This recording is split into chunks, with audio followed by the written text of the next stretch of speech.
Olá pessoal, tudo bem com vocês? Meu nome é Felipe Dani, sou advogado e professor e hoje venho dar uma aulinha a respeito das provas em espécie no processo penal. Vamos lá então, vamos falar já desse assunto? Pessoal, das provas em espécie. A primeira prova que eu quero conversar com vocês é a prova pericial e o exame de corpo de delito. Então, prova pericial, exame de corpo de delito. Pessoal, onde está isso no nosso Código de Processo Penal? Esse assunto, galera, o exame de corpo de delito, está lá presente a partir do artigo 158. Então, a partir do artigo 158, está presente lá esse conteúdo.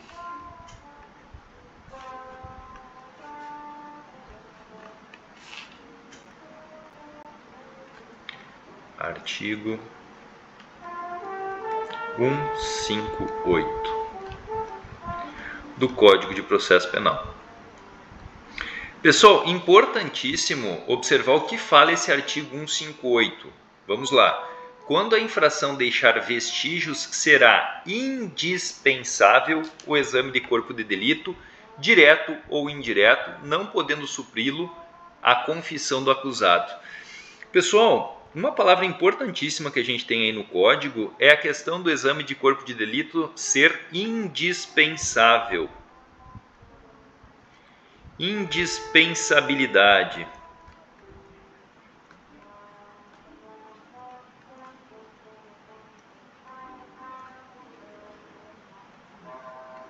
Portanto, se a infração deixar vestígios, pessoal, será indispensável a coleta dessas provas, desses vestígios, desses elementos, através do exame de corpo de delito, certo? E ali aparece, pessoal, que a gente vai ter dois tipos de exame. Exame de corpo de delito dito direto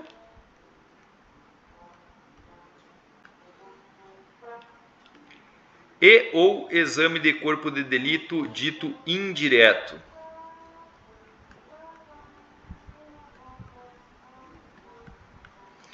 Exame de corpo de delito, pessoal, direto, é aquele que o perito se debruça sobre a coisa, objeto ou elemento que guarda algum tipo de resquício, resíduo ou informação da prática do crime ou da sua autoria.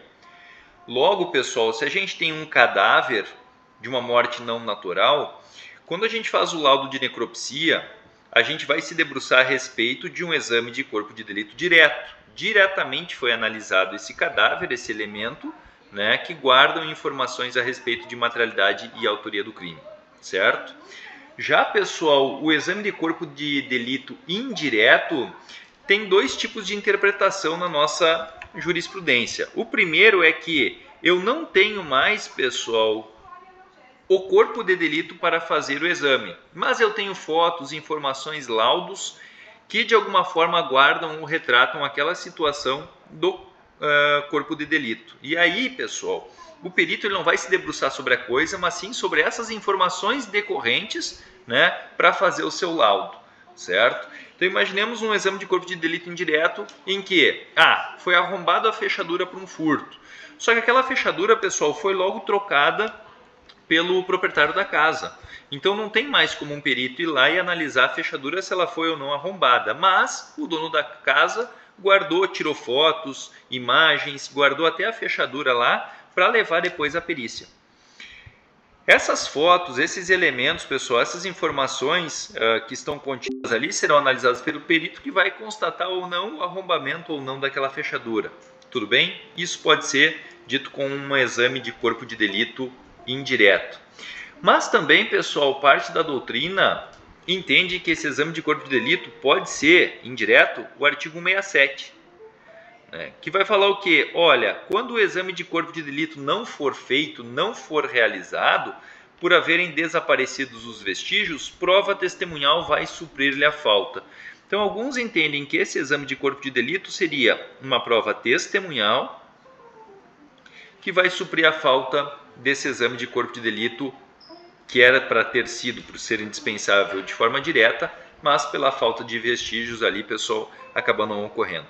Perfeito? Então, só para lembrar, prova pericial, exame de corpo de delito, a partir do artigo 158, ele é indispensável, indispensabilidade do exame de corpo de delito quando a infração deixar vestígios, e ele pode ser considerado de forma direta ou indireta. Direto quando diretamente a gente analisa o corpo de delito, por exemplo, alguém teve uma lesão corporal praticada com um soco no seu olho, na sua face. O perito do IML vai verificar aquela situação no rosto, aquele hematoma, e vai fazer um laudo a respeito disso. E o exame de corpo de delito indireto seria, eu não tenho mais o roxo na face da pessoa, mas eu tenho fotos lá do momento do ocorrido. Então o perito vai olhando aquelas fotos, analisar e verificar a extensão da lesão, o tipo da lesão. Tá? E para a parte da doutrina também entende que esse exame de corpo de delito indireto seria o artigo 67, quando a gente fala que foi impossível de realizar o exame de corpo de delito, porque os vestígios desapareceram, portanto, prova testemunhal poderia ser ouvida em juízo e suprir-lhe a falta deste exame. Tá bom, pessoal? Tudo bem? Lembrar, pessoal, que essa prova pericial é uma prova técnica. Tá? Então, são trazidas aí ao processo conhecimentos que, como regra, estão fora do saber ordinário dos atuantes no processo. Tá? Então, é uma prova técnica, pessoal. Uma prova técnica.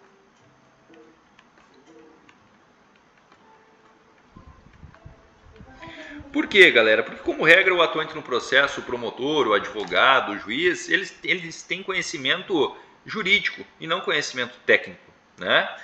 E a partir daí, pessoal, lembrar também que o juiz da causa não está obrigado a julgar de um jeito ou de outro de acordo com a prova técnica, tá? Então, o juiz ele tem a liberdade, pessoal, para muitas vezes até nem aceitar esse laudo pericial e julgar de acordo com outras provas e de acordo ou fundamentado com a sua convicção. Então, isso está lá no artigo 182, pessoal. O artigo 182 vai dizer que o juiz não fica obrigado a julgar, não fica adstrito, não fica vinculado ao laudo pericial. Olha o que falou lá o artigo 182. O juiz não ficará adstrito ao laudo, podendo aceitá-lo ou rejeitá-lo no todo ou em parte. E aí ele vai ter que fundamentar essa aceitação ou a rejeição. Perfeito? Tudo bem, pessoal? Lembrar que esse laudo pericial ele vai ser realizado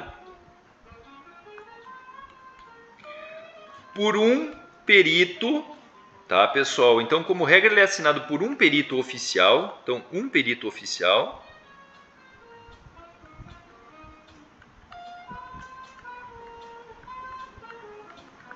Certo?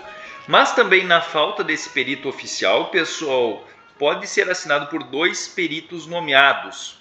Isso está onde? Lá no artigo 159, também do Código de Processo Penal. Tudo bem até aqui? Tudo certo? Ótimo. Ainda, pessoal, a respeito de prova técnica, laudo pericial, exame de corpo de delito. Lembrar que é admitido no processo a figura do assistente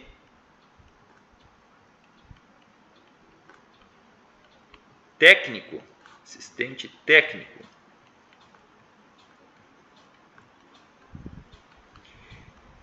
Quem é esse assistente técnico, pessoal? O assistente técnico ele pode ser indicado por qualquer das partes e ele vai elaborar o seu parecer, tá, após o laudo apresentado pelo perito oficial, certo? Então ele é um técnico contratado por uma das partes, né, que de alguma forma ele vai elaborar o seu parecer, às vezes até um contralaudo, a partir aí desse laudo pericial fornecido pelo perito oficial.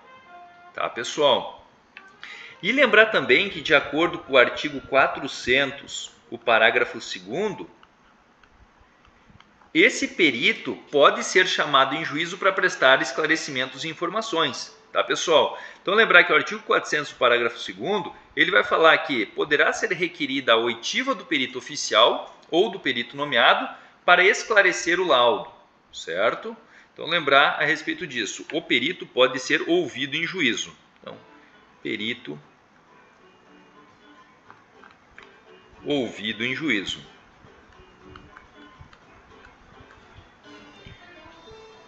Ainda, pessoal, a respeito desse tema, aí do exame de corpo de delito da prova pericial, né? Pessoal, lembrar também da confissão do acusado, tá? Isso é interessante. A confissão do acusado, então, confissão do acusado.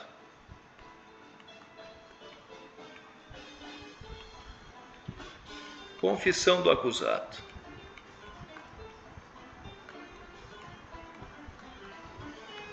O que a gente tem a respeito desse tema, pessoal? A confissão do acusado não é suficiente para comprovar a materialidade do crime, sendo indispensável o exame de corpo de delito direto ou indireto.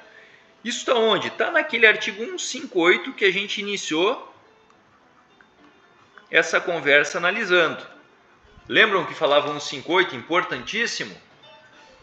Fala lá, pessoal, o artigo 158. Quando a infração deixar vestígios, será indispensável o exame de corpo de delito, direto ou indireto, não podendo supri-lo a confissão do acusado.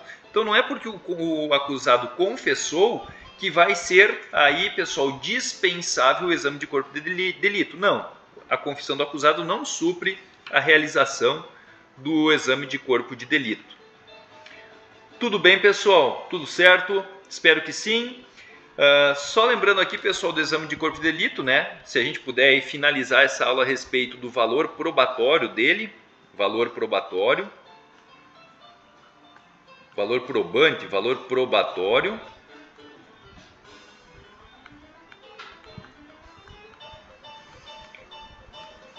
A gente tem que lembrar, pessoal, que todas as provas no processo penal são relativas e nenhuma delas tem valor decisivo ou valor maior do que as outras, certo?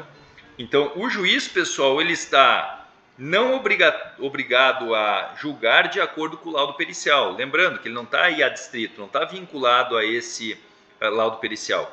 E todas as provas no processo, como regra, pessoal, elas têm o mesmo valor. Não há uma que valha mais que a outra. Tudo bem? Então, só recapitulando, pessoal, a gente falou um pouquinho a respeito do exame de corpo de delito, né? Verificamos lá, pessoal, que ele é indispensável, que ele pode ser direto ou indireto.